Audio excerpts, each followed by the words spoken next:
Awesome. So, yeah, today I'm going to share some of my work on autonomous research assistance using large language models. And I have it in two parts, and we'll see if we can make it to the second part. But yeah, so a little bit about me. I'm a PhD student in ECE at Johns Hopkins University. I'm advised by Rama Chalapa, and I'm also mentored by Axel Krieger and Michael Moore, who are at Johns Hopkins and ETH. And I was previously a visiting researcher at Stanford. I worked at AMD and was a student researcher at Google DeepMind, and am currently a research scientist at Google DeepMind. So yeah, let's just jump right into it. So I kind of get this question a lot, and I wanted to start out just at a high level, like what are agents and why do we want them? Um, I think it's a pretty easy answer. So there's a lot of knowledge in LLMs. If you open up a LLM interface and just ask a bunch of questions, they're incredibly knowledgeable. Uh, this is debatable, but I'd say they're more knowledgeable about a large range of topics than really most humans today. But they can't really do anything with that knowledge. They can't act or generate entirely new sources of knowledge. So how can we leverage LLMs to build an agent that can interact with the environment to achieve a given task? So, like for example, I think uh, you can think of it like a task being something that's interactive, like software engineering, or like code execution, where it's creating code, executing that code, receiving an error, and that we're receiving the output of the code, and then uh, I guess adjusting its plan based on that. So basically, agents are LLMs that have access to tools which allow them to interact with the external environment. And environment's a really broad term. It just kind of means a system with cause and effect. And this is the majority of things we care about as humans. And agents must use memory in order to learn cause and effect in context and behave on what is learned through tools and actions. And memory is kind of you can just think of it as a well-managed context window. It's not necessarily always this trivial, but just like a rolling window of information. So kind of what I want to talk about, this is what I've really been working on the past few years, is how can we use agents to help improve lives? And what we're going to talk about broadly today is accelerating research autonomously. But there's also a lot of other ways that agents can improve lives, like reducing the surgeon shortage that's happening here in the US and all over the world, and also reducing the physician shortage. And I think these are really exciting areas that really are underexplored. So the goal of my work is to make superhuman care accessible. And today I really want to focus on accelerating research. So my first work in this area is called Agent Laboratory, using LLM agents as research assistants. And at a high level, what this system does is it's an end-to-end autonomous research system that can be co-piloted by humans. Previous research systems before this work, they did all of the ideation and all of the execution of everything in basically this self-contained loop where you didn't really have humans playing a big role in uh, creating the research. But at the end of the day, research is kind of a human endeavor. You have to, kind of be steering the AI to, uh, I guess, human-defined goals because that's why we do research, right? So yeah, basically as input, the system receives the research idea and a set of notes. The research idea is kind of something that you as a person are interested in exploring, like does bias affect language model accuracy on question answer benchmarks? And then you can give it some notes, like please use GPT-4o Mini for your experiments if you're on a budget, and then like use the following API key. And then it does a lot of work and it outputs a research report and a code repository. Um, so the way that it does this is through a structured agentic workflow. There's a lot of different types of agents with different roles, um, and they're basically largely differentiated by their system prompts and basically what they're responsible for and the tools that they have access to. So we're going to go through these one by one. The first one is the literature review phase. And here, the agent has access, it's the PhD student agent, has access to archive. And the goal is to basically perform a literature review that would be relevant to the, I guess, task that the human gave to the agents. So it's going to go on archive. It's going to receive a large list of papers, and it's going to select which papers it wants to include in its literature review, and then it's going to review each of those papers. The next phase is plan formulation. Based on the task that was assigned to the agent and the literature review, it's going to plan some sort of novel scientific direction to go in that it wants to do experiments on. And then the third phase is data preparation. So this one's interesting. The agents have access to Hugging Face, and they're basically crawling through Hugging Face to find both validation sets for to evaluate the approach that they're developing, and also training sets, for example, if it's training a model, um, or really any sort of data needs that it has. And this is executed through both the Hugging Face API and through coding. So it's basically doing all the data preparation, the data preprocessing, etc., in Python. But it also has access to the Hugging Face API. The fourth phase is the MLE solver, and this is largely where all of the experiments for the agents are run. So it's going to take the data and run all of the experiments from its research plan. Uh, the next phase is the paper solver. This is where it writes the research report. It does it in LaTeX because these are computer scientists. So they're writing it in LaTeX and they're compiling it and getting a PDF at the end. Finally, the last section is the report refinement phase. This is where basically the agent has a simulated set of ICLR reviewers or NeurIPS reviewers, and it gets feedback, and it can decide to go back and reformulate any of the sections that it wants to fix. So if it gets criticism on the experiments or on the writing or on the data preparation stage, it can go back and it can correct that part of the manuscript. So let's real quick just take a deeper look at the MLE solver. So MLE solver was a pretty cool thing, pretty cool part of the system. It takes as input a research plan, the literature review, and dataset code from the previous stages of the workflow. And it kind of does something similar to what you've seen in AlphaEvolve. It's like this evolutionary search process. So basically, the agents are searching across the state of possible experiment programs, and they're executing those programs, and then they're receiving the outcome. And then basically, there's an LLM-based reward model where the reward model is taking all of these programs and the outcomes, which are just like print statements, for example, or like trained models, and it scores each of these with how well it aligns with the research goals. And then it selects the best one, and it kind of repeats this process. It's very similar to a genetic algorithm, but the instead of random mutations, the LLM is searching the space of programs with a high temperature. So that's kind of where the randomness comes from. And it does this by having access to two commands, edit and replace. And it replaces code and edits it. And if it's successful, the output is returned. If it fails, a code repair mechanism is triggered. And this repeats until all the errors go away. So the reason we do this is because we want change to occur slowly, which we found makes the process of searching the space of programs more stable.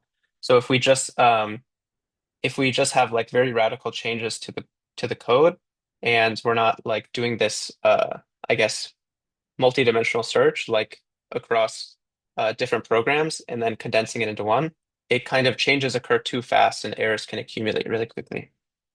So that's the kind of reason we do that.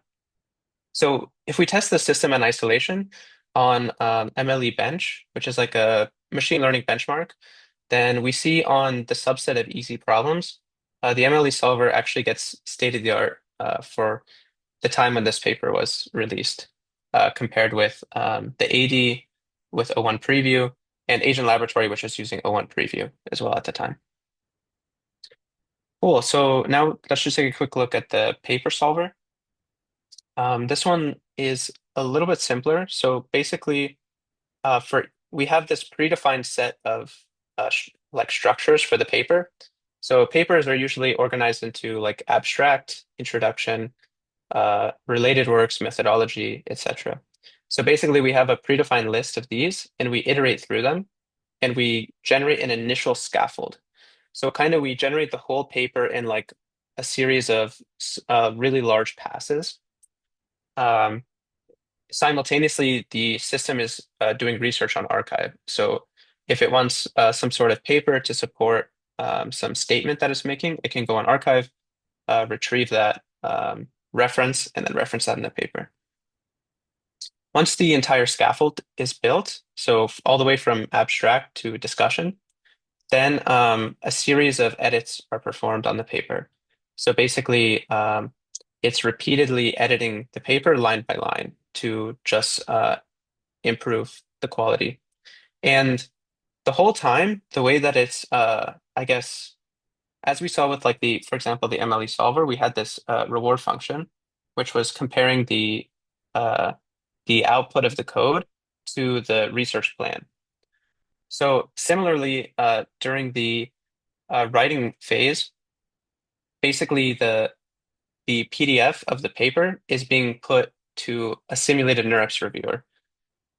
And basically, it's kind of like hill climbing on a NeurIPS review score. So, um, as we'll talk about later, this causes some big issues, but it helps improve the paper quality.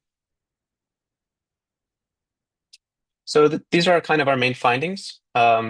Pretty intuitively here, we find that stronger models uh, produce higher quality research when the research is evaluated by humans. So in this work, all of our evaluations focus on basically human perception of the produced research.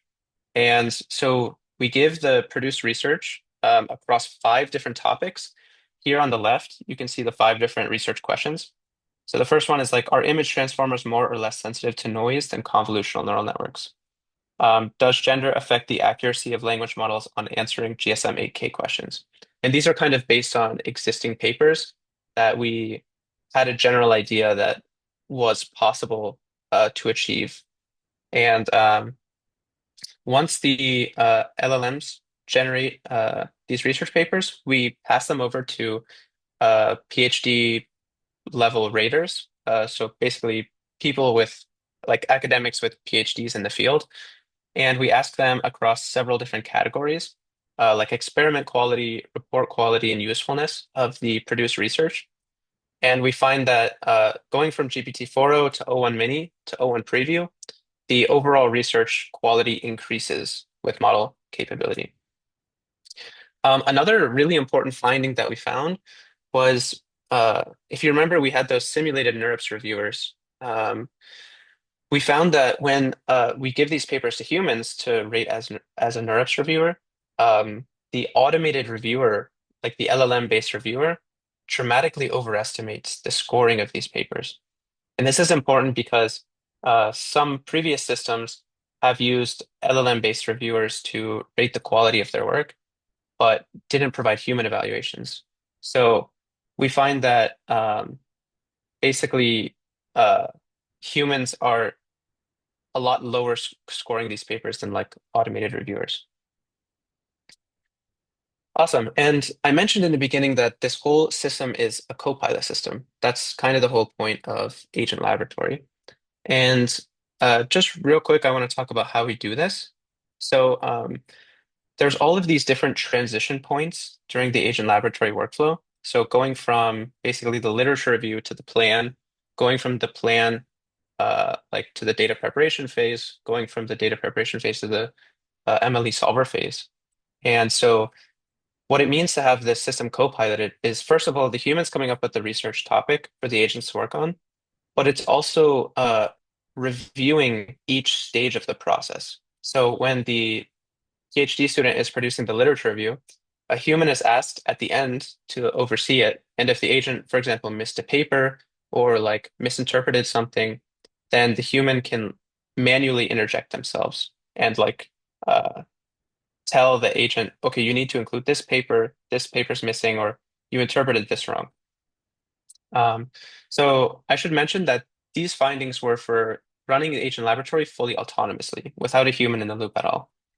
But our next findings are showing that when you run Agent Laboratory autonomously without a human in the loop versus when you run it with a copilot, then you actually see pretty large performance gains, perhaps pretty obviously when you use a copilot system instead of just running it fully autonomously.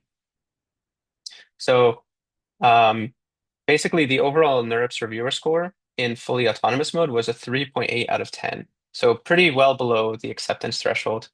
Um, but when you add like a human in the loop, it increases to 4.38, which is a lot better, but still below the threshold for a NeurIPS acceptance.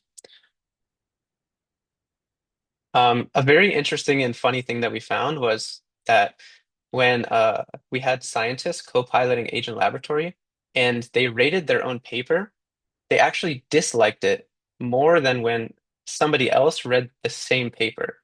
So the scientists were kind of frustrated that the agent wasn't doing what they wanted, and so they rated their paper lower than what other people perceived their paper to be. So we found this to be an interesting finding. And finally, Agent Laboratory is pretty cheap, and it doesn't take that long to create a paper. So, like if you want the highest quality model that we used at the time, it would only be $13 per paper. Cool. So, I do briefly want to talk about a lot of the limitations of this system, um, just real quick because I want to run to the other topic. But one of the biggest limitations is coming from this reward function. And we actually find that because, like, for example, you're hill climbing on the NeurIPS reviewer score, actually, there's nothing telling the agent that they're not allowed to lie. And what we find is when the agent is optimizing for NeurIPS reviewer score, what's going to get the highest score is getting state of the art. But a lot of the experiments just completely fail. So the agent has to report these like bad findings, and then it gets them in turn a lower NeurIPS reviewer score. And they kind of incrementally start lying about their findings, and it gets them higher and higher score. And so what you end up with is a large percentage of these papers are have entirely fabricated results.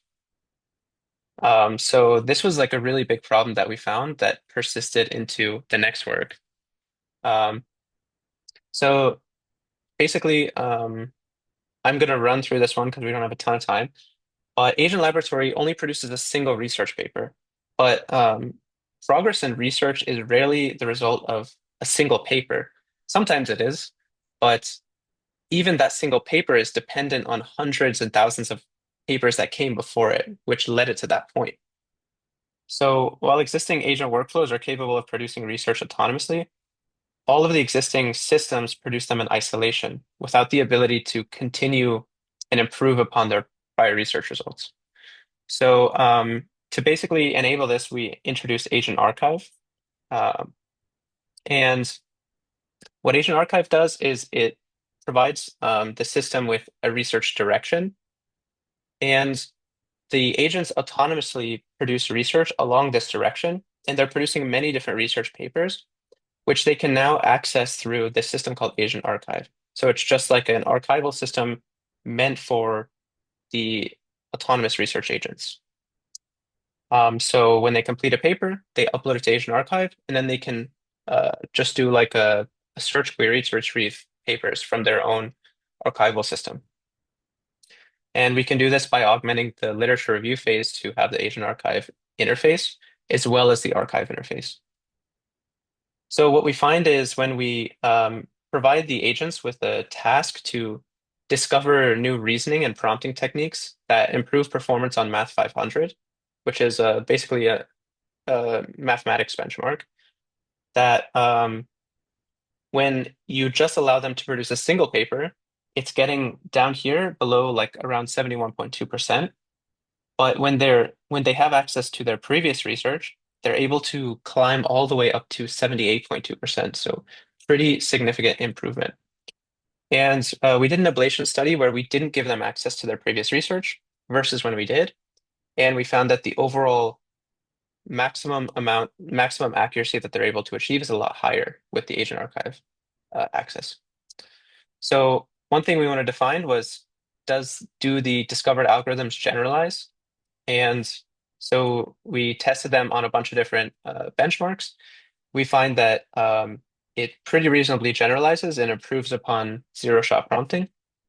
And we also show that it generalizes to different language models rather than across, like in addition to different benchmarks. And finally, the last result we find is what happens when we connect multiple agent laboratories to the same agent archive. We find that we can get even better performance than just having a single agent working in parallel or working, building on its own research, which makes sense, right? Because you're getting triple the output.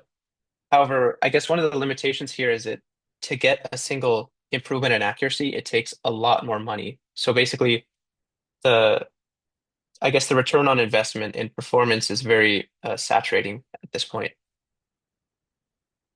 So yeah, these are kind of some of the main limitations of current autonomous research systems that exist for both Agent Laboratory and Agent Archive.